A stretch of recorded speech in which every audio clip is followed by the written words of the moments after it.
Aujourd'hui, nous allons nous plonger dans un passage fascinant de la vie de Jésus, rempli d'actions, de symboles et de leçons profondes. Imaginez la scène. Jésus et ses disciples approchent de Jérusalem, la ville sainte, juste avant la Pâque. L'air est électrique, l'attente est palpable. Alors qu'ils sont près de la montagne des Oliviers, Jésus envoie 2 de ses disciples en mission. Une mission un peu particulière. Il leur dit « Allez dans ce village. Vous y trouverez un jeune âne, un ânon, sur lequel personne n'a jamais grimpé. Détachez-le et amenez-le-moi. » Et il ajoute une instruction étrange. « Si on vous demande ce que vous faites, répondez simplement « Le Seigneur en a besoin » et on vous laissera faire. » Les disciples obéissent, trouvent l'ânon exactement comme Jésus l'avait décrit, et quand les propriétaires les interrogent, ils donnent la réponse convenue. Et hop, on les laisse partir avec l'animal. C'est une première démonstration de l'autorité divine de Jésus, même sur les détails les plus simples de la vie. Les disciples jettent alors leur manteau sur le dos de l'ânon pour faire une selle improvisée, et Jésus monte dessus. C'est l'entrée triomphale à Jérusalem. La foule est en délire. Les gens étendent leurs propres manteaux sur le chemin, coupent des branches de palmier et les agitent. Ils crient « Hosanna ! Béni soit celui qui vient au nom du Seigneur. Béni soit le royaume de notre Père David qui vient. » C'est une acclamation royale.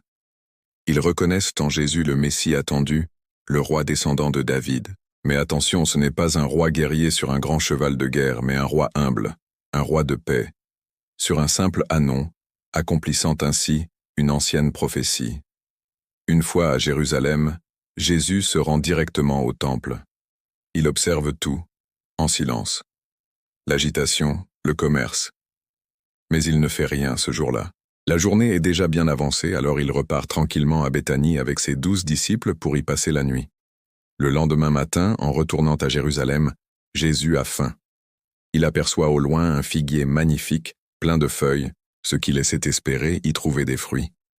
Il s'approche mais ne trouve que des feuilles.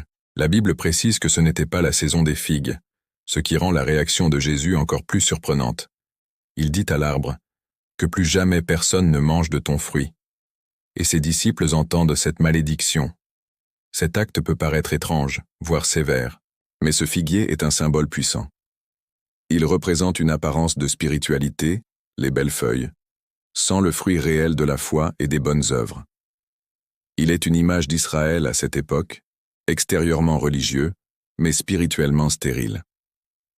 Arrivé au temple, Jésus passe à l'action. Ce n'est plus le visiteur silencieux de la veille.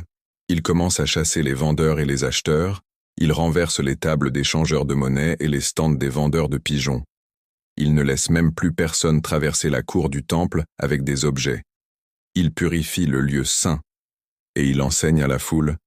N'est-il pas écrit « Ma maison sera appelée une maison de prière pour toutes les nations, mais vous, vous en avez fait une caverne de voleurs. » Il dénonce l'exploitation des pèlerins et la transformation du lieu de culte en un marché bruyant. C'est un acte d'autorité prophétique, audacieux et radical. Bien sûr, cela ne plaît pas à tout le monde. Les chefs des prêtres et les experts de la loi, voyant son influence sur la foule, commencent à chercher un moyen de se débarrasser de lui. Ils ont peur de son enseignement et de son autorité. Le soir venu, Jésus et ses disciples quittent de nouveau la ville. Le lendemain matin, en repassant par le même chemin, ils voient le figuier. Il est complètement desséché, jusqu'aux racines. Pierre, stupéfait, s'exclame « Maître, regarde, le figuier que tu as maudit a séché. » C'est là que Jésus livre l'une des leçons les plus extraordinaires sur la foi. Il leur dit « Ayez foi en Dieu. » Il poursuit avec une promesse incroyable.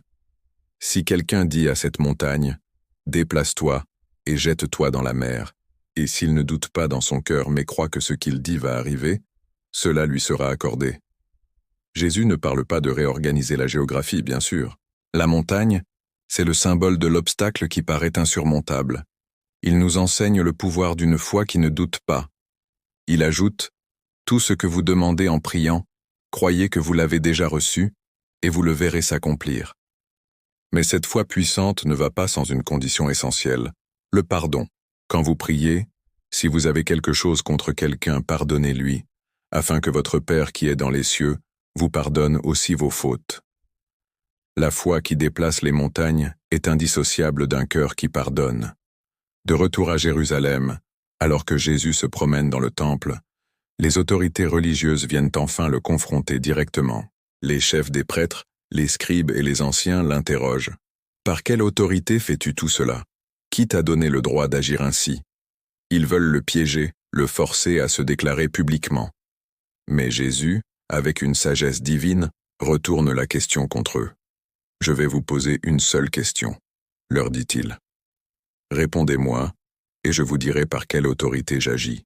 Le baptême de Jean, venait-il du ciel ou des hommes? » C'est une question piège brillante. Les chefs religieux sont coincés. S'ils disent « du ciel », Jésus leur demandera pourquoi ils n'ont pas cru en Jean-Baptiste. Mais s'ils disent « des hommes », ils craignent la réaction de la foule qui considérait Jean comme un vrai prophète. Pris dans leurs propres calculs politiques, ils choisissent la sortie la plus lâche. Nous ne savons pas. Alors Jésus conclut calmement. Moi non plus, je ne vous dirai pas par quelle autorité je fais ces choses. Il expose leur